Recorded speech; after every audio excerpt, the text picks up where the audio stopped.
Man tries to reach out to save a lion with a tumor, but what the lion does is shocking. The lion's massive head rested against the red earth beside the water hole, but it was the unnatural stillness of his powerful frame that first caught Dr. Sarah Chen's attention as she approached the familiar watering site during her morning veterinary rounds. Even from 50 meters away, she could see the grotesque bulge protruding from the left side of his neck, a growth roughly the size of a cantaloupe that distorted the noble lines of his profile and explained why this apex predator lay motionless while other animals came and went from the life-giving water without fear.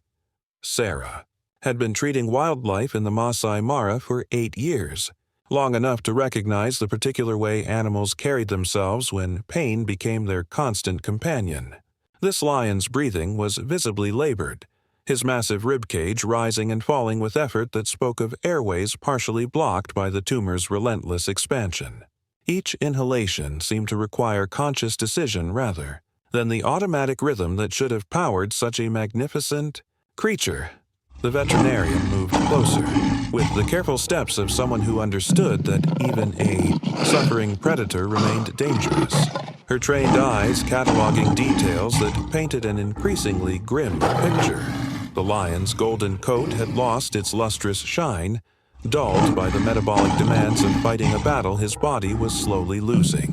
His once thick mane, which should have been the crown of his dominance, appeared patchy and unkempt, groomed poorly by paws that probably ached to lift toward his swollen neck. Most telling was the way he positioned himself, close enough to the waterhole to drink when absolutely necessary, but far enough from the established pride territories to avoid challenges he could no longer answer. This was the behavior of a king in exile, driven from his throne not by a younger rival but by an enemy that grew within his own flesh. Sarah estimated his age at perhaps 12 years, still within his prime if not for the malignant growth that was stealing his strength day by day. The tumor itself was a mottled purple-black mass that had stretched the skin to its limits, creating an obscene contrast against the tawny perfection of his natural coloring. Sarah could see where the growth pressed against major blood vessels and airways, understanding now why each breath came as a conscious effort rather than an instinctive function. The mass appeared to have been growing for months, possibly longer, reaching the point where surgical intervention would be incredibly complex and dangerous. As Sarah continued her careful approach, the lion's amber eyes tracked her movement with the weary awareness of an animal that had learned to conserve energy for only the most essential responses. There was no aggression in his gaze, no territorial warning, only the profound exhaustion of a creature whose body had become both fortress and prison. His ears swiveled occasionally toward distant sounds, but his head remained pressed to the earth as if lifting it required more strength than he could spare. "Easy there, old king," Sarah whispered, her voice carrying the respect she felt for this suffering monarch. The morning sun climbed higher above the acacia trees, casting longer shadows across the waterhole where time itself seemed to be running out for one of nature's most magnificent creations. Each labored breath a countdown toward an ending that felt both inevitable and heartbreaking. Sarah returned to her field vehicle with the measured urgency of someone who had learned to balance hope against harsh realities, her mind already calculating the complex logistics of what she was about to attempt. The tranquilizer kit contained enough ketamine-medetomidine combination to safely sedate a lion of his estimated weight, but the tumor's effect on his respiratory system made even standard dosages dangerous. Each piece of equipment she gathered carried the weight of a decision that could mean the difference between salvation and an unintended mercy killing. The approach would need to be executed with surgical precision, reading every nuance of the lion's body language to determine whether he perceived her as a threat worth his remaining energy to repel.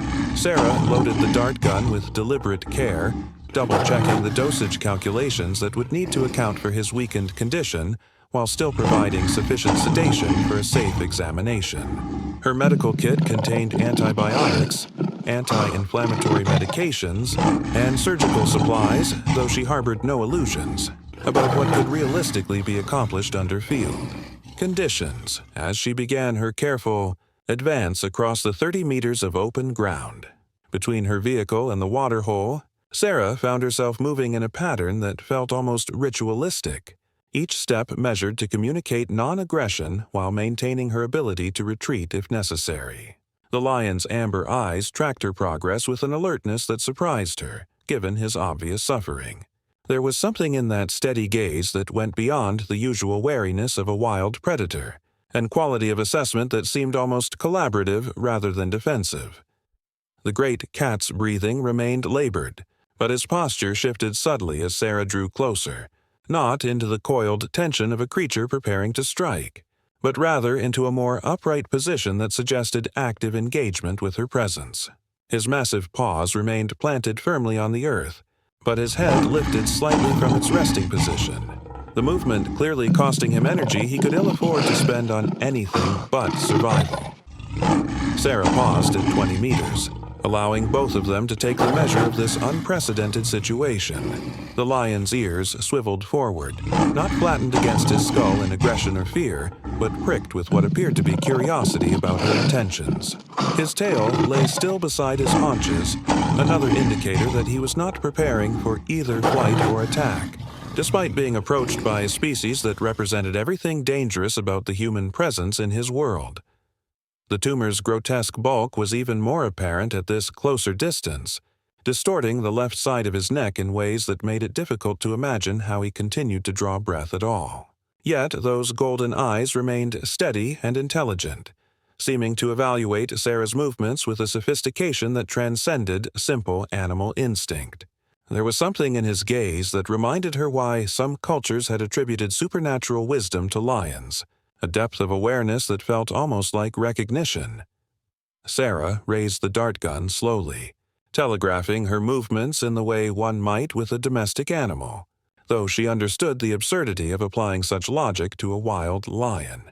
The weapon's weight felt heavier than usual as she considered the profound trust this moment required from both species, the lion trusting that this approaching human meant healing rather than harm, and Sarah trusting that his apparent calmness was genuine rather than the deceptive stillness that sometimes preceded a predator's final charge.